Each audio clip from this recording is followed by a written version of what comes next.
Hello મિત્રો, જય દ્વારકાધીશ, જય નાગેશ્વર મહાદેવ। રાબેતા મુજબ આપણે શ્રાવણ મહિનાના પ્રથમ સોમવારે આપણે નાગેશ્વર ધામમાં ફરાળની વ્યવસ્થા કરેલી છે। તો એ જ ટીમ છે આપણી સાથે, એ જ લીડર છે કમલેશભાઈ, અને એ જ રિક્ષા છે જેને પણ આપણે કીધું છે એ તરત જ એક ફોનમાં હાજર થઈ ગયા છે। તો ચાલો મારી સાથે નાગેશ્વર ધામ બેટ દ્વારકા, તો તમને આપણે હરિભક્તોની મુલાકાત કરાવું, એ જ રિક્ષા અને એ જ લીડર। ચાલો મારી સાથે નાગેશ્વર ધામ। હાલો, તો આપણી રિક્ષા આવી ગઈ છે, આપણા હરિભક્તો। આ છે આપણા લીડર કમલેશભાઈ, જોઈ લો, આ કમલેશ મને મિસિસ, આ દેહુર બાપા, આ જીવાભાઈ।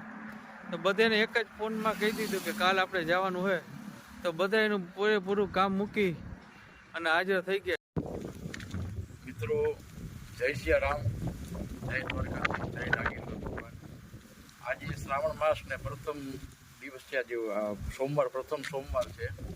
તો રાબેતા મુજબ અમે મિત્રોના સાથ સરકારથી નાગેશ્વર ધામમાં જે કોઈ યાત્રિકો આવે છે બહારથી, એને નિઃશુલ્ક ફરાળ કરાવીએ છીએ।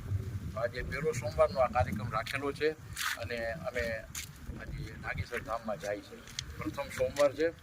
અને અમારી આજે આઈટમ જે છે એ બધી રેડીમેડ છે। ફરાળી ચેવડો છે, ટમેટાની ચિપ્સ છે, કાકડી છે અને કેળા છે। ભગવાનને કેળા શિવને બહુ વાલા રમવા પડતી છે। આ 4 આઈટમ રાખેલી છે।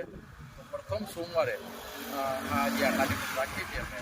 તો મારી સાથે સૌ મિત્રો ચાલુ નાગેશ્વર ધામ અને હર હર મહાદેવ। બસ ભગવાનની કૃપાથી, નાગેશ્વર ભગવાનની કૃપાથી અને દ્વારકાધીશ ભગવાનની કૃપાથી આવા ને આવા કામ અમને કરાવતા રહીએ, એ જ અમારી અપેક્ષા, એ જ અમારી આશા છે। અને આ કાર્ય અમારું આજે 11મા વર્ષે મંગલ પ્રવેશ કરે છે। તો હું ભગવાન દ્વારકાધીશના ચરણોમાં પ્રાર્થના કરું છું, અમને આશીર્વાદ આપજો, અમને અમારા મિત્રોને જે અમે સાથ સરકાર આપે છે તન મન ધનથી, એ બધાને સુખી રાખજો, ખુશ રાખજો। ભગવાન દ્વારકાધીશના ચરણોમાં પ્રાર્થના અને ભગવાન શ્રી નાગેશ્વર ભગવાનના ચરણોમાં પ્રાર્થના। જય સિયા રામ, જય દ્વારકાધીશ, જય નાગેશ્વર।